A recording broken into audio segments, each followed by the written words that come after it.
Kari Lake last night became the latest Republican to mock the attack on Nancy Pelosi's husband, hit over the head with a hammer, 82 years old. The Republican nominee for governor of Arizona made a joke about that attack during a town hall last night. She was asked about school safety, and she said this.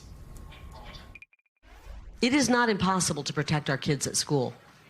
They act like it is. Nancy Pelosi, well, she's got protection when she's in D.C. Apparently her house doesn't have a lot of protection. But again, that's a joke about an 82-year-old man having his home broken into and being beaten over the head with a hammer to laughs from the crowd. NBC News reached out to Lake's campaign. The campaign responded by saying her remarks do not need clarifying, meaning, Mika, she stands by the joke. I'm telling you. We also have Ted Cruz, a prominent United States senator, amplifying that conspiracy theory.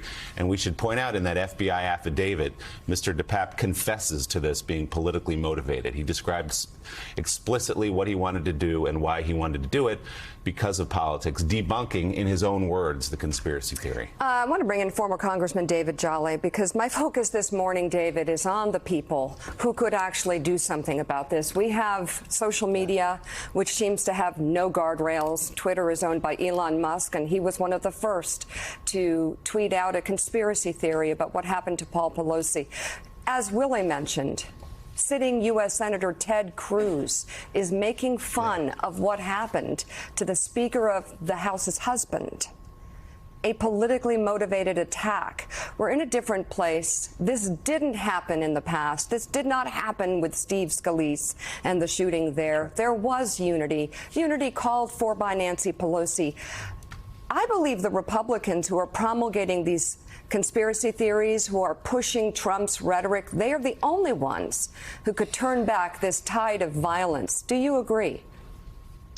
I do agree with you, and I think we're in a time where it's permissible to condemn them for their actions and condemn them personally. You know, we remember a time when our politicians carried themselves with a certain dignity and comport. That is not the case anymore. The old adage, it's okay to question your political opponent's positions but not their character, that's a tough stress test, if you will, right now, because we have people who, as you were discussing in the last hour, have mainstreamed and monetized hate and violent speech, and it is being rewarded. And so because of that, I think it absolutely has to be condemned. This is new. You know, even as recently as my time in office, the concern in, say, the mid 13, 14, 15 years was around foreign actors, ISIS threats against sitting members of Congress. My family had to get security along with other members of Congress because of that.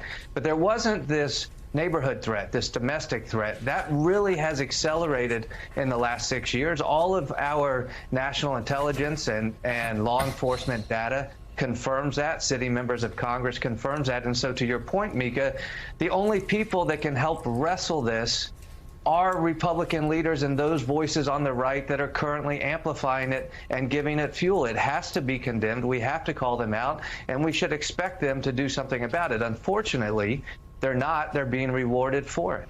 Yeah, and Jonathan Lemire, at this point, as we're a week away from the midterms, I fear it's going to be an election where election deniers are now voted into office, that our politics have become so sick that people have lost their minds. When you have, again, I'll go back, I'll say it again and again, Ted Cruz is doing a disservice to this country with the way he is communicating about this attack on the Speaker's husband.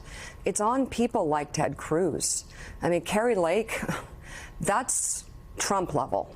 Okay, and it's sad what's happening there, but there are people serving right now as leaders in Washington, Republican leaders who could do something, who have a voice, who have a platform, and they choose to use it to be destructive and to promote violence.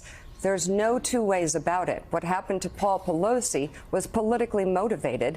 It matches January 6th, and Ted Cruz is making it worse, not better. Yeah, where's Nancy? And that's what this is. It's the echoes of January 6th. That exact phrase, that exact question was uttered by the rioters in the Capitol and by this man when he broke into the home in San Francisco. And there are big lot candidates up and down the ballot, many of them favored to win, including at this moment Kari Lake, who has a slight lead in the polls in Arizona.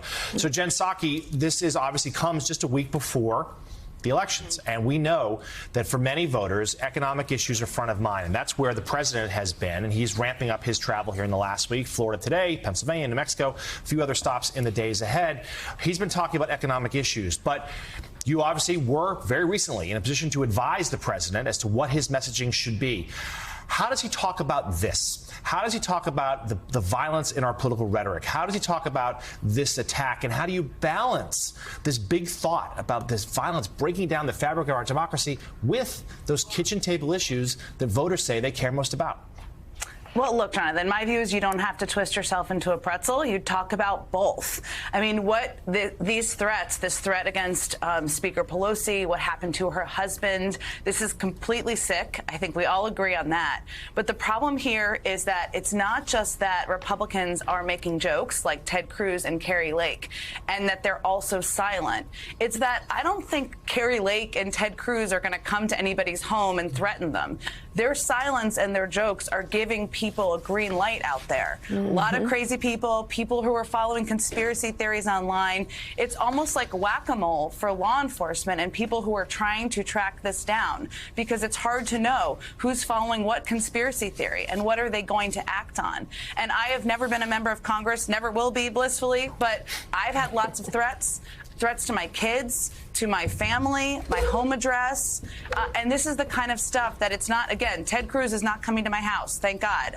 But he is allowing and giving the green light for this to happen. So as it comes to the campaign trail and President Biden and what he's going to be doing out there, I think, yes, he's going to continue to make the contrast, as he's expected to today, on Social Security and Medicare, what Democrats are putting forward, what his plans will help do to protect that. But he also needs to address, and I expect he will, these types of threats and this type of silence and what it does to allow conspiracy theories to move forward and give people license to act on them. You know, Mike, you look at the joke from Kari Lake, you look at people like Ted Cruz amplifying conspiracy theories giddily still yesterday after they'd been disproved by the police and by this FBI affidavit, and you wonder what has become not just of our political climate, but what is it in these people's character that makes it difficult for them to condemn or to not make a joke about whatever the person's political party is.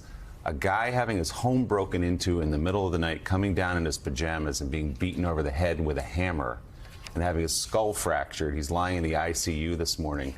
And you can't condemn that. There's something preventing them. Are they so scared that Donald Trump might disapprove? Are they so scared of their base that they might not get reelected to those jobs that they cling to?